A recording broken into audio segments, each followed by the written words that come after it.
All right, everybody. Everything's taking a shit. We're rolling now. All right, everybody. Welcome back to Degen-Capital podcast. Today we have a special guest. Zizzle.eth. Everybody welcome Zizzle.eth, the one and only. Jimmy the Mehallis. man, the myth, the legend, Jimmy Mehallis. Yes, sir. Thank you guys so much for having me. I'm honored to be on the second podcast here. Mm-hmm. I'm happy to be a part of it. Yeah. So just a brief introduction on Zizzle.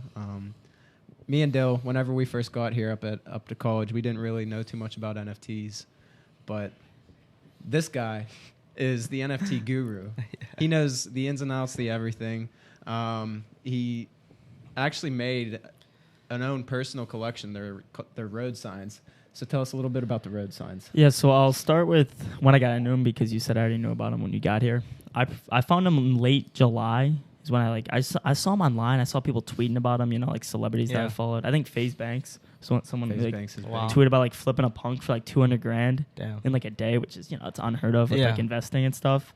So I heard about it then. Started grinding it. I'd say all early August, late July a little bit, and then I obviously came to college, met you guys, and you guys were into crypto, not necessarily NFTs, but crypto. I was like, oh, this is perfect. Yeah, perfect. We clicked, talked about it. It was cool. Made my OpenSea account in September? Yeah. That's when I started. I made my first OpenSea account, and I made it with a fucking Coinbase wallet. I don't even know how to get back into that wallet. I have one NFT in there. Oh, no. Bro, you lost that thing. Use MetaMask. No, I do not like Coinbase Coinbase wallet. I hate it, to be honest with you. MetaMask is by far the best. I'd say so. Yeah, Zach mentioned the road signs, though. Yeah, pretty much. I mean, since I've been in them, my sister and I created these road sign crypto NFTs. They were basically road signs, American stop signs, just signs you'd see with crypto meaning or words on them, I guess. Yeah, we can pull them up so the audience. GM, stuff like that, good morning, bullish. We gonna make it. Yeah, just crypto terms in general, Crypto not really slang. NFT stuff. And they were on road signs. It was a pretty cool idea. My sister did the art, so I was thankful for that. Because I'm not that artistic. And they're uploaded right now. None of them sold, which I don't really expect because there's really no utility. How many did you release? We have about 20 right now. 20. That's what I thought. Which we have more ideas in the docs, but those aren't all made yet. Yeah, but I've seen the docs. They're pretty cool. It's more of something that you do just to kind of make, and now it's on there forever. Dipping your toes in the water a bit. No, exactly. Anyone can buy it, so I think it's pretty cool. It'll always be there. It's not going to get delisted. Always on the blockchain forever. Always. I think doing that gives you more credibility in the space because you can say that I've made a project. I kind of know more about the ins and outs of how to do that. No, I agree. I think everyone wants to make an NFT when you get into them. I feel that's always I mean, you see all these influencers. Right. Because you look at it say a CryptoPunk or an ape and you go, holy shit, that's $300,000, right? Yeah. I'm not going to be able to buy one of those or find the next one. So I'm gonna I want to make one that's going to be worth $300,000. But I mean there's going to be a lot behind that you have to do. Yeah, there's a lot of work that goes behind it. I mean, I don't even know. It's not how much work, but I know it's a lot. It's easy to say you're going to make an NFT, but don't expect to, you know what I mean? Yeah, no, I mean to make one, you got to have a team behind it. You got to make a contract. Just like anything. Yeah, no, yeah. I mean, there's a lot of work that goes into that. If you have an idea, you have to have 100%. a lot of foundation behind it. It's also got to take time. People are pushing out projects in weeks, a month, which a month is a lot of time. But if you're pushing out a real you want to be blue chip project, it needs to be at least 3 or 4 months, and that's an absolute minimum. I'd say so. I mean, 3 is not even that much to be honest either. But if you look at all the main projects, I mean, they were working in production forever, and the ideas came a year ago. You know what I mean? I feel that. All right, so for our viewers out there that do not know what an NFT is, that's the $1 million question. How would you, in simplest terms, I know this is the most common question ever, and it's bullshit. It's the biggest load of horse shit. But in simple terms, what would you describe an NFT as, Jimmy? Let's say it's an asset that you can buy online.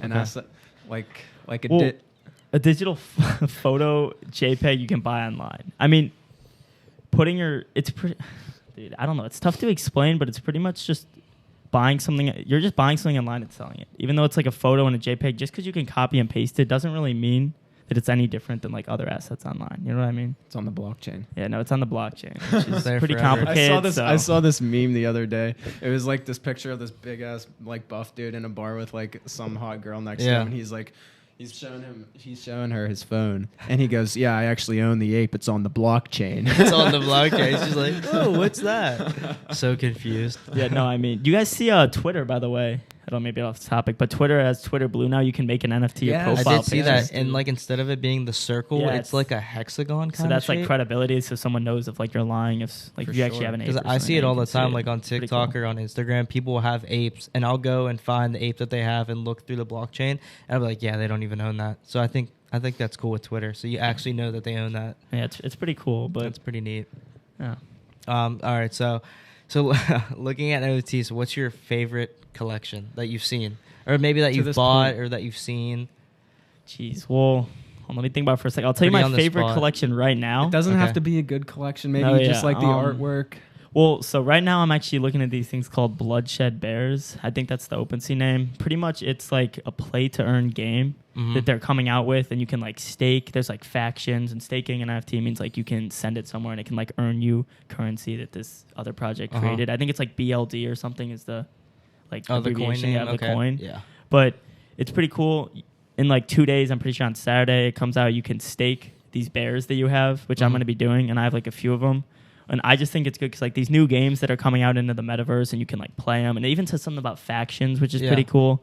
I think it's cool, and the reason I'm liking this project is like a month ago there was another project called Creeps, which is pretty similar. It was you had it was like Lumi was like the name of the coin you could stake, and it was also like a play-to-earn game, and that went to like 9 ETH floor, which is like crazy. Huge. It got a little bit shout out from like banks and stuff, but I don't see these bears doing that just because obviously it's not like copying, but it's like kind of the same thing. Yeah, similar project. Right, but I mean the floor is like 0.2. I usually see it hitting like 1 ETH right now, which is like huge. It's 5x from like a $600 investment, which is huge. That's a good profit right there if you end up selling. So I mean, as of like collections right now that I like, maybe that, but like maybe like a dream collection or something I'd really want to own to be a doodle, just because I love the art. I think they're so cool. The doodles are so. They're like 10 ETH floor right now, but I think the doodles are super cool. I don't know. I like that project that you mentioned, the bears, that has some kind of utility behind it compared to other projects that we see. It's just a picture. There's really not much to it. But yeah, I mean, utility is so like it's weird because some projects like you need utility, like have utility, they don't go up. You know what I mean? Actually, good utility, and then some projects like no utility at all, just an image, and they go up. Like those MFers. Yeah. Set at like. Came out, sat at like 0.2, went to like 0.3, went down to like 0.08, sat there forever. They just hit like 6 ETH for the other day. Now they're like 3. But like MFers hit 6 ETH? 6 ETH was their high. I remember looking at those. So it's like, that's so affordable. It was like under 0.1, under $300, and then it was worth around like 20 grand. That's crazy. Last year. But that's the way it is. Yeah, that's just the way the market. With NFTs, like. It's kind of why they're a joke, but yeah. I mean, a lot of people say they're a pyramid scheme. They're this, they're that. I mean, yeah. We talked about it Everything's last episode. been a pyramid scheme. Yeah. Mm-hmm. No, yeah. I mean, Bitcoin was a pyramid scheme. Ethereum was. It's yeah. I just being able to buy something for $300 and it going to 20 grand. It's like an absurd investment in the project. So just photos. Speaking of that, what would by far what was like your largest sale? Largest sale was like 3 weeks ago. 3 weeks ago, it was a Cool Pet. Cool Pets are like they're made by the Cool Cats creators, which Cool Cats is a larger project. They're on like a 15 ETH floor high. It's around like 10 now, but they released like Cool Pets, which is like kind of like another like version of them or something. Yeah, it's like smaller. Yeah, and they made it for about 0.5. It was a super competitive mint. You had to like type in this code, and I like memorized this code. It's like super easy. Like, yeah. So how much is 0.5? How much was 0.5 then? Probably like 1,300. Okay. And you can like adjust gas. Like gas is like the fees you pay. You can adjust those to minute, and then like the people that do the highest gas minute. Because it's like auction style, right? With like the gas. It's a Dutch auction. So there were like 2,200 available. I got one for like 0.71 total. Okay. Which was around, I don't know, maybe like $2,200, and I sold it like 2 hours later for around like 2.65, which was came out to be like 2.5 after like royalties and stuff. But that was almost a 2 ETH profit. That's a very solid. So how much did you sell it for USD wise? 2.6. 2.5 ETH. So back probably around like 8 grand. It was like 8 grand. Actually. 8 grand bought for like 2. So that was a pretty large sale. I had another big sale like 3 months ago on these Avatar projects. I kind of pulled a rare, bought for like 0.3, sold it for like 2.5. But I didn't really like that one as much because that was a rare. I like pulling rares. I mean, it's easy profit, but I think there's no skill behind it. No, I mean, once you like mint a rare, or like whenever they reveal and you get a rare, it's easy money. I'd say. Oh yeah, no. I mean, like the invisible friends. Yeah. Yep. Crazy. I wonder what do you know what their floor is at? I didn't. It's even like look 9 right now. Yeah. Invisible Friends came out. If you guys don't know, it was a project that was a whitelist mint. It came out yesterday. Mint was around 0.25. Floor was like 10 ETH yesterday. So I mean, that's insane Absolutely. It's just unbelievable. I mean, it's all about getting on the whitelist. Yeah, it's that first one right there. Yeah, Okay, so they always say whitelist. 90th floor. Get on the whitelist. That's the key. That's what I've heard from you. The key is always to get in on the whitelist. What are like some keys or tips on how to get whitelisted? I mean, obviously you have to do like your research with the Discord. You have to be active. Right. You have to go into the community, and they'll have like their own specifications and stuff. But like as a broad like topic, what would you say? Well, these past like 2 months, whitelists have been like a big trend, I'd say. Yeah, for a lot of projects. I mean, if you were able to get on this whitelist, like that's a free $30,000. You know, I mean, minute for 0.25 sell for 10. That's unbelievable. Explain them to the whitelist for people that don't know. Like what whitelist means. A whitelist is so like minting a project means you get it from like the creators, right? Like you buy it, like you're basically buying it from off like the chain, right? Yeah, you're like buying it from the corporate who created it. It's like you're the first one to own it. Yeah. So most projects have like a public mint, so anyone can do it. You just have to hope you get like, you know what I mean, hope your transaction goes through. But big projects like this where it's going to have a 0.25 mint and you know the floor is going to be huge because it's a huge brand, it's like whitelist only, which means the only way you even have you can mint this project is if you were on a separate list called the whitelist or like the allow list. Yeah. So like if you're not on that, you don't have the option to mint it. So people are allowed to mint it before the public sale releases. Right. But well, in this case, they didn't even have a public sale. This was so big, there's no public sale. You pretty much have to get picked to... So getting on the whitelist, I mean, there's a lot of ways. So you just have to be active in the community is like just how to get on any whitelist. Like Discord and their social, like Twitter and stuff like that. For recommendations, you have to follow like projects you like Twitter, and they're going to post like giveaways probably like daily, every other day. They're going to post competitions you can do. Like, you know, just like retweet this for a chance. Like super crazy stuff like that. You know, you can like submit videos of you like supporting the project. Maybe there's a bunch just like of drawing stuff. Art I've seen like drawing like make fan art like whenever me and Zach were part of like the Expansion Punks project, you know, there's people like making like actual like t-shirts and hoodies and stuff with the punks on it. And so I mean, dude, the MLB player Phillips. Dude, he's wearing cleats with the X-Punks on them next year. It'll be the first NFT ever on national television. That's sick. Whitelist is crazy, but another way to get it without like, so if you don't want to like make a video, make art, or like win a giveaway, because that's obviously luck on Twitter, you can just go in their Discord. I recommend server boosting. It's like $3 to server boost the server. That just shows you support them more and it helps them out. Gotcha. But if you server boost and and type in the server a lot, and like have a bunch of messages, you know, or just talking, making friends, like helping people out who are new. They say you'll get noticed because there are mods in there that are like watching. And you can like also search anyone's name and see how many messages they have. So like say they search your name and you have 10,000 messages. Like that mean you spend a lot of time in the Discord. So it's like, all right, maybe this dude deserves whitelist. You know what I mean? And obviously it pays off when it's a project like that. Yeah, it does. Yeah, whenever you can fucking 5x or whatever it may be. That's one of my biggest regrets in the NFT space so far. Like as long as I've been in the NFT space, my biggest regret because we found the hate beast. Yep. Months ago, before anyone even knew about that. I mean, what, November, December? November. I think early November. Earlier than November, that. I was like, yo, Dill, yo, Jimmy, check out these hate beasts. They look pretty cool. Yeah. They have a bit of utility with them in the metaverse and shit. And I mean, it was so early that the Discord was still open. Like you could have got in. Yeah, could have got in on Discord. I was too lazy. It was crazy. So I know. I just didn't I just didn't get on the whitelist. The key is to be active in the Discords. You got to be active in the community. Yeah. It's really all. You got to put in effort to get so-called fucking prize or whitelisted. Yeah. I mean, you got to put a little effort in. To get some of these bigger projects, especially nowadays with all these projects coming out with whitelist, like you said. Yeah, I mean that hate beast was a huge missed opportunity, but I think that's like something you got to get used to, which sounds bad, but like. I know. I mean that's part of the game. Like you're gonna miss out. Yeah, you're gonna miss out on so many projects, and like that is maybe because I sell too early on a lot of stuff. But I mean that's how you make. You know, when you sell too early, it works out a lot in your favor. It also doesn't sometimes, but it's always like a neutral profit. It's an investment. Most of the time. You don't know. But yeah, those hate beast unfortunate. It's all risk. What was one of your regrets? Like something like just like a big mistake you made or something like or like any lessons that you've learned after selling a project or anything that you've learned in this space. I would say when a big project, or I'll tell you about a specific project. It was called Bears Deluxe. This was kind of when I was getting into it maybe a few months ago, not that long ago, but they were all releasing, right? This was a big project, a lot of utility, was introducing staking, you know. You could like make a lot of money from staking because it would like generate this honey was the name of the coin. I didn't look into that at all, right? I was on like following OpenSea, watching the pages. So I actually saw them early, right? So I had the opportunity to get a bunch. I got 8 of them for 0.01, right? Wow. So I found them. I did great, but I did not even look at them, research them at all, which was a huge regret because I ended up selling all. Yeah, it's those. I ended up selling all 8 Bears Deluxe for under 0.1.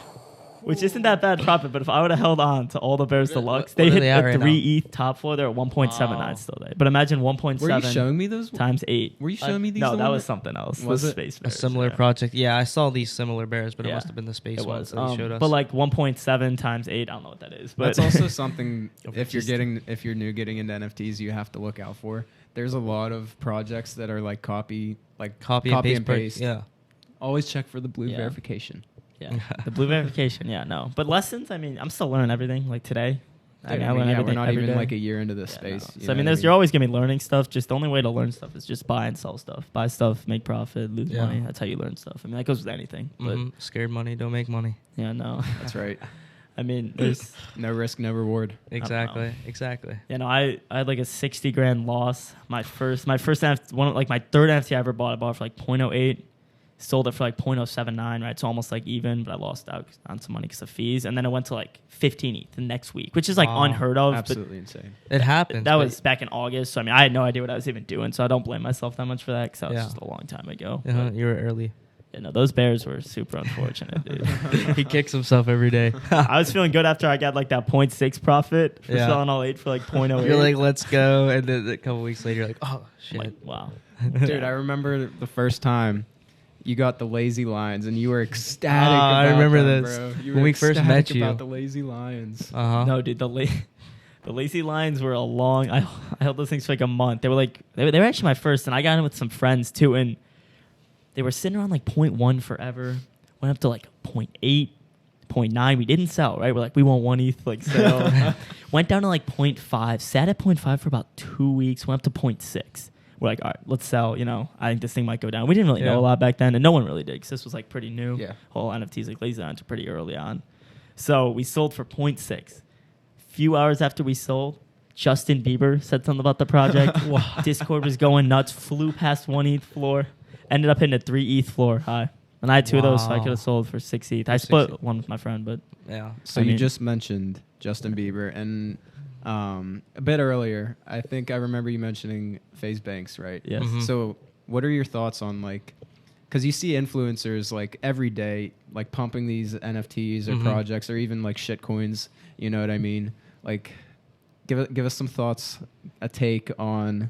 Like, what do you think about like all these these what do you call it, celebrities and stuff Yeah. getting into this space? Not Jordan really. Belfort. Yeah. I mean, which he actually never released his collection. Yeah, He yeah, said I he was never gonna saw release it. them, but he never did. I don't know about that. It's was probably a all good talk. thing, honestly. But I think the celebrities getting into stuff is honestly just kind of scummy all around. Super scummy. I mean, they're I just agree. don't know they're what getting they're paid. doing. They have no idea what they're doing. They're promoting projects to their fans who also don't know what they're doing, but they trust these celebrities for some reason, and then they buy in. Mhm. And then Logan they sell. Paul and Jake Paul have like done terrible with it. I mean, Jake Paul, I don't know if you saw, he promoted this thing called like Stick Dicks like 2 months ago on Instagram, changed his profile pic for about a week. I mean, obviously he got paid to do this. Isn't Yeah. he getting a lawsuit now? Yeah, I think someone's suing him. I mean, he completely just left the project, forgot about everything, and like people got tattoos for it. Dude, there's gonna be Like, in the coming a lot. years, I know- there's gonna be a lot of people being taken down Oh from yeah, no, I pumping mean these, it's so and then much. just Yeah, they- like like- they're gonna get in a lot of trouble doing Yeah, this because it's like, I mean, it's basically the same thing as saying like, go buy like a traditional stock or whatever. And then Like, yeah. I think it's, I don't know how people are getting away with that. I think it's because it's so new. People It'll don't really come back. realize what's going on. But like, I It'll mean, come even back. it's just like everybody. Like Lana Rhodes made a collection for Kim Shout out K. Lana Rhodes. yeah. Lana Rhodes made a collection for 0.1 mint, 10,000 quantity. It's sold out. Floor's like 0.005 right now. She completely ditched it. She Yeah, got- that was it. Like, and that's like normal in the NFT Yeah, space. they Like, just she's got a quick meta like cards. Yeah, the meta Yeah, cards. then- Well, they're actually up. We looked at them last night. They were sitting at Yeah. like 1.149. I mean, yeah, all the influencers are just seeing an easy opportunity to make money, which is true. But the problem is Yeah. you're kind of exploiting your fans Right. to make this money. exactly Like, what it is. Nell It's- clearly lied to their fans about having this project in thoughts Scummy. for months. I mean, they had a podcast with Gary Vee, and then a week later, they're like, we got a project. Yeah, Yeah, like, all right, exactly. dude. Like, I just saw the other day they're trying to get like gyms set up for Yeah, their I mean, holders. So yeah. like you spend how much was it? Because I know you minted one and you sold them, but yeah, well, it was Quick little flip. 0.75. Okay, which is so- extremely, I mean, Yeah, 0.75 mint, and then all you're getting in return is, oh yeah, you can go check out our gym, which is not even a real thing yet, but I believe it's in the works. I don't know. That's just what I've heard. The one reason I actually don't like the Nelk, I'm not meaning to like, be like talk down about a project, but Nelk specifically, I know Kyle has talked about like not wanting to make money from like scummy shit. Yeah. Like, I mean, he wants to make his money legit, not just from like stupid sponsorships. I mean, sponsorships, I don't mean like that. I mean, but he has 12% royalties on these, which means, well, there's on each sale you make on OpenSea, there's 2.5% goes to OpenSea, and then as a creator of a collection, you can like set how much you get. It's you can take 2.5%, 5%, 7.5%, or 10%. I've seen most do 5%. Those projects. Nelk elected to do 10%, which means if you sell a Metacard for 1 ETH, that's 12.5%. You're getting off. So you're getting 0.875 ETH instead of 1 ETH. So like Nelk easily could have made it 5%. Oh yeah, like the only person they're screwing over are the fans that bought it and are selling. Because they're just like, and they sold out all 10,000. Yeah, they already sold out 10,000 for 7,500 ETH. So like you $23 million in like 10 minutes. So like you don't need to also like screw out the royalties here. So I think that's pretty scummy. I just think a lot of influencer stuff is just cash grabs. Yeah, that's what I just hate seeing the space getting like bombarded with all these celebrities and influencers. It's bad, yeah. Because I mean, we saw it like for a few months before they started getting. I like the space, but then once they started getting into it, I was like, they're just ruining it. Yeah. I don't like it. But I mean, if you're a big celebrity and want to get into it, you should buy. An ape, a project you can afford that's probably expensive, probably pretty good because you can afford it, and then get in it. Like test it out, see more about NFTs, then maybe make a project in a few months. Yeah, and make it a good project. I mean, influencers are pumping out projects in weeks. Yeah, left and right, and then they have a bunch of other people coming to them. Hey, go support our project. And they're like, we'll give you this much money. They take it, and then the project just dumps a couple weeks later. Yeah, no, it's crazy. It's a big issue.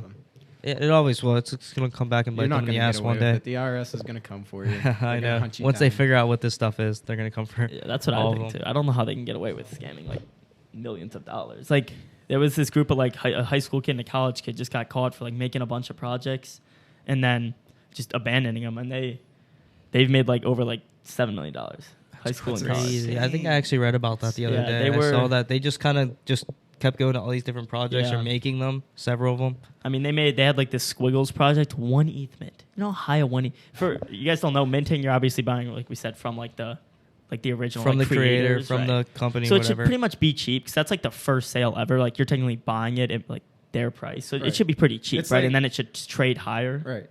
So you're gonna say? Yeah, it's just like buying anything like retail and then flip it, like say like a pair of sneakers. Okay, yeah. So say like you go order a pair of Yeezys on drop, like back when Yeezys were booming. Yeah, 220 probably. Right. So, yeah, 220, and then after that, they're all sold out, and then price pumps. You can sell them for $1,000. Yeah. Right. I mean, yeah, mints like used to be like 0.04, 0.05, 0.08. Real cheap. 0.1 is kind of high. Now they're like They're getting. I mean, 1 ETH is absurd. That's not even. It's a lot. It's like $3,000. I mean, 0.1's kind of a lot. ETH is down right now, so I guess 0.1 isn't that much. But like, I think a good mint is like 0.08. Like you look at Tasty Bones, which is another project. They made it for like 0.069, and they're like 1.4 ETH for. Like, I think that's how it a solid should be price. Done. Yeah, Tasty Bones is a solid project. I think like anything under 1's pretty good. Even 0.1 is a good mint price, but anything above that, it gets a little high for me. No. I mean, 0.75 is like that's so much. That's a lot of money right Tasty there. Bones for like people that say like don't have, I don't know, maybe like 0.5 or even an ETH like in their wallet, right? Yeah. And they want to get into NFTs. They've been all their friends are talking about it. They're seeing it online all the time. What would you say like? I mean, you have to have like a foundation if you want to get started into this, because it's really like a tactic for like you have to have money if you want to. Yeah, you gotta throw some money out to get started. Yeah. I like this topic because since I've been doing this for like 7 months now, it's always like obviously my friends, you guys, everyone's asking like about it. How do I get started? Because they know I'm like making money, so it's like obviously everyone's gonna be like, how do I get started? And I believe like getting started now just costs so much more than it did. Like I believe back in like May, which was when the Bored Apes minted, you just need a few $100, right, to get started. You can buy stuff, sell stuff. Gas was cheap. A few $100, $500 probably could have got you started with hell of experience. Yeah. When I got started, you probably need around $1 to $2 grand. I started with like $2 grand invested, right? Which is like I'd say what like you needed back then to like buy and sell stuff. Yeah. But like now, I mean, you're gonna need a lot. So, yeah, I mean, since me and Zach started as well too. I mean, we saw stuff for minting for 0.08, 0.1, and it's just slowly increasing. Which I mean, I have a little bit of ETH in my wallet, but not that much to start minting all these projects that are coming out. It's just getting more expensive. Exactly. There's so many projects coming out, which means so many more projects are gonna fail. Like back when I started, there were like pretty few projects, because not many people know how to make contracts, to do all this stuff. So it's like it's pretty rare to see like a project like mint and go to like zero within like a week, and that happens all the time now because there's so many projects, and that's just gonna happen when there's so many projects releasing every day. So it's definitely hard to make money for the reason that gas is higher, projects are higher, and just the fact that there's more projects to lose money on. Like you buy something back in August, it would just go up. Like, it was crazy. Just guaranteed. But it's tough to get in now. But for recommendations of getting in, I'd say research a project that you like. You're gonna have to find one coming up. Yeah. And maybe try to get on whitelist. Whitelist is always easy because you have zero risk. Because whitelist, you have a reserve spot to mint, so you can see like if the floor is high, if floor is 1 and it's a 0.2 mint, obviously you're gonna mint it. You know what I mean? If it's below 0.2, you're not. So whitelist is easy, no risk. But if you don't want to grind for a whitelist, which is understandable because it is kind of annoying and it's just weird, but you could research a project. Maybe like under a 0.1 mint, so like maybe $200, $300 mint. Yeah. Really like look into one, really one you believe in, buy one, and then just hope it does well. I mean, nice. I believe we're gonna be wrapping up here shortly.